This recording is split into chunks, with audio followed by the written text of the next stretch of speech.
Hello दोस्तों, आपका स्वागत है हमारे इस वीडियो में। इसमें आज हम जानेंगे कि यूपी नीट का रजिस्ट्रेशन आपको कैसे करना है। आप सबने नीट का पेपर दिया होगा और उस पेपर के बाद आपका स्कोर कार्ड भी आ गया होगा। यूपी नीट का पेपर हम इसलिए देते हैं ताकि हमें MBBS में एडमिशन मिल सके। तो MBBS में एडमिशन डायरेक्ट तो मिल नहीं पाता, उसके लिए हमें काउंसलिंग करानी होती है। तो आज हम उस काउंसलिंग का रजिस्ट्रेशन जानेंगे, उसका रजिस्ट्रेशन कैसे करना है, क्या क्या डॉक्यूमेंट चाहिए और कैसे रजिस्ट्रेशन करना है। तो सबसे पहले आपको नीट का जो स्कोर कार्ड आया है आपको उसे रख लेना है अपने पास में, उसकी ज़रूरत पड़ेगी।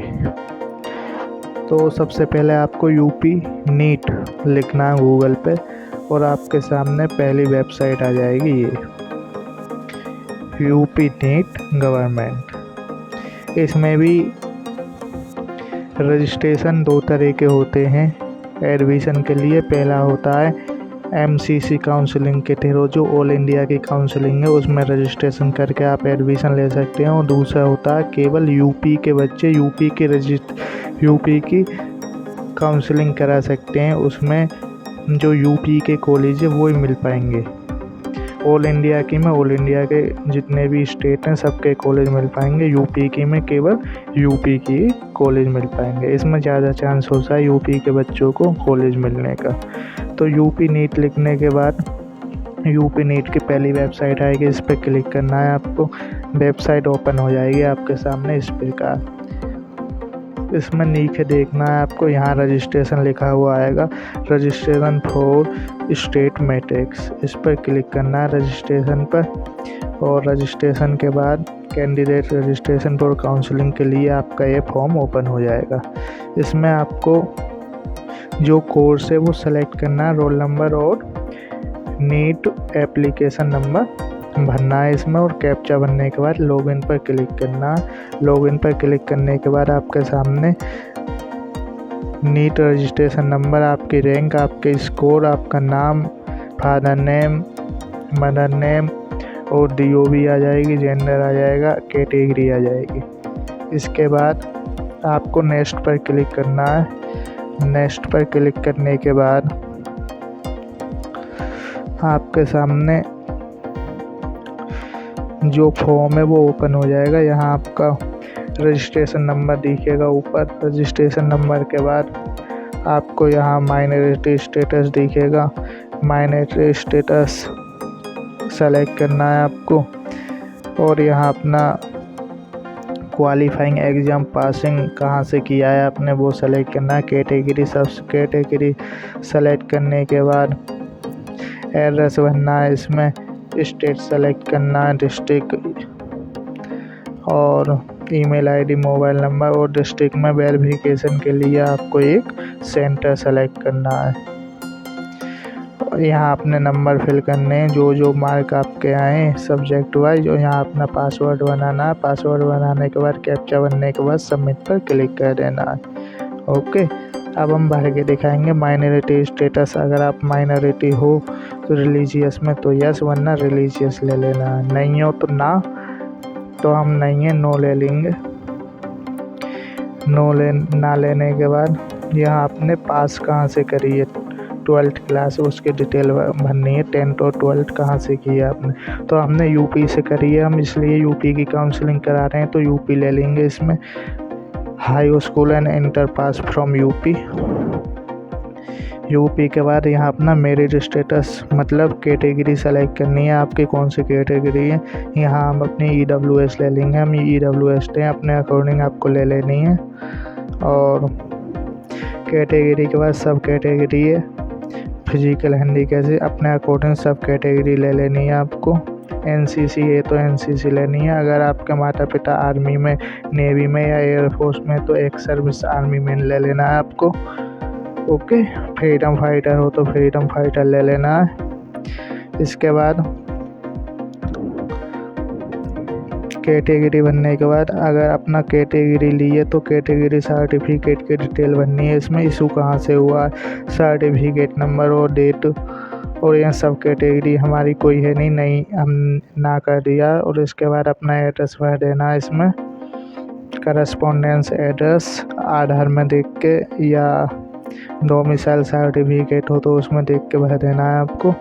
और ईमेल आईडी, फ़ोन नंबर, और यहाँ आपको एक सेंटर सेलेक्ट करना है जहाँ आपको डॉक्यूमेंट वेरिफिकेशन के लिए जाना पड़ेगा। अगर आपको MBBS में मिल जाता है तो इसमें सेलेक्ट करना है और यहाँ आपको नंबर भर देने हैं। ओके, जो भी आपके मार्क आए हैं subject wise, English, physics, chemistry और बायोलॉजी में, वो आपको फिल कर देने हैं। अब हम फिल करने के बाद यहाँ आपको ना पासवर्ड 2 एंटर करना है, डबल बार एक ही पासवर्ड, और कंफर्म करने के बाद फिर आपको यहाँ कैप्चा भरने के बाद सबमिट पर क्लिक कर देना है। यहाँ हम सेंटर लेंगे, ईमेल आईडी भरने के बाद सेंटर, जहाँ ये सेंटर की डिटेल है जहाँ हमें वेरिफिकेशन के लिए जाना है। अपनी डिस्ट्रिक्ट वाइज देख लेना, जो पास में हो उसे ले लेना।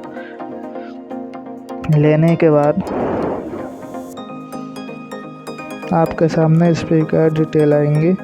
डिटेल आने के बाद यहाँ आपको ईमेल पे वेरिफिकेशन कोड आएगा, वो लिखना है, और ये मोबाइल नंबर का वेरिफिकेशन, ये कैप्चा, और फाइनल सबमिट पर यहाँ क्लिक कर देना नीचे।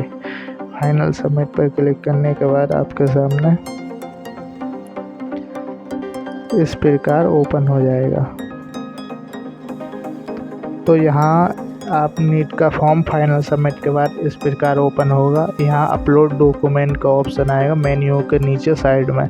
अपलोड डॉक्यूमेंट पर क्लिक कर देना है आपको। क्लिक करने के बाद अगर नहीं भी आए ऑप्शन तो दोबारा रजिस्ट्रेशन पर क्लिक करने के बाद दोबारा डिटेल भरनी है आपको। डिटेल भरने के बाद यहाँ कोर्स टाइप, रोल नंबर और एप्लीकेशन नंबर भरने के बाद लॉगिन दोबारा करोगे तो यहाँ मेन्यू के नीचे अपलोड डॉक्यूमेंट का ऑप्शन आएगा। अपलोड डॉक्यूमेंट पर दबाना है आपको। यहाँ दबाने के बाद जो भी कैटेगरी ली है आपने उसका सर्टिफिकेट 50 से 200 KB के बीच में JPG फॉर्मेट में आपको यहाँ अपलोड करना है फ़ोटो। 10th और 12th की मार्कशीट, अगर आपके मार्कशीट पर DOB नहीं है तो आपको DOB सर्टिफिकेट अपलोड करना है, वरना ये ऑप्शनल है, इसमें ज़रूरत नहीं है अपलोड करने की। और सेव पर क्लिक कर देना। अपलोड होने के बाद ये सब डॉक्यूमेंट आपको इस प्रकार दिखेंगे और यहाँ सेव पर क्लिक कर देना। सेव पर क्लिक करने के बाद इस प्रकार आ जाएंगे। फिर यहाँ एक ऑप्शन आएगा मेन्यू के नीचे पे रजिस्ट्रेशन फीस, इस पर क्लिक करना है आपको और ये गेटवे सेलेक्ट करना है। हम SBI सेलेक्ट करेंगे। SBI के बाद प्रोसेस फॉर पेमेंट पर दबाना है और यहाँ आपके पास ये ऑप्शन आ जाएंगे इंटरनेट बैंकिंग, जो भी आप पेमेंट लेना चाहें। हमें ATM से करना है तो हम डेबिट कार्ड लेंगे, स्टेट बैंक डेबिट कार्ड। इसे लेने के बाद कंफर्म करेंगे। 2000 की रजिस्ट्रेशन फीस लगेगी शुरू में इसमें, फिर 30,000 जाएंगे बाद में सिक्योरिटी फ़ीस, और इसमें अब OTP भरना है और हमारा पेमेंट डन हो जाएगा। 2000 पेमेंट कटवाने के बाद आपको अपनी साइट पर दोबारा लॉगिन करना है। लॉगिन अगेन करने के बाद यहाँ आपके पास मेन्यू के नीचे जो 2 स्लिप आ जाएंगी, ये डाउनलोड कर लेनी है।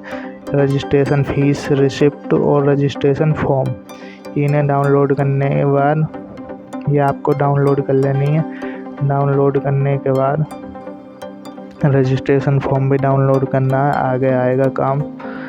और फिर उसके बाद हमने रजिस्ट्रेशन भी कर दिया, पे रजिस्ट्रेशन फ़ीस भी पे कर दी 2000। अब उसके बाद पे सिक्योरिटी मनी, तीसरे नंबर पे क्लिक करना है और इस पर क्लिक करने के बाद यहाँ एडवांस सिक्योरिटी फ़ीस का ऑप्शन आ जाएगा। यहाँ अपना काउंसलिंग सेलेक्ट करनी है, रोल नंबर, एप्लीकेशन नंबर और कैप्चा भरने के बाद लॉगिन पर सेलेक्ट करना है। लॉगिन पर क्लिक करने के बाद इस प्रकार ओपन हो जाएंगी अपनी डिटेल।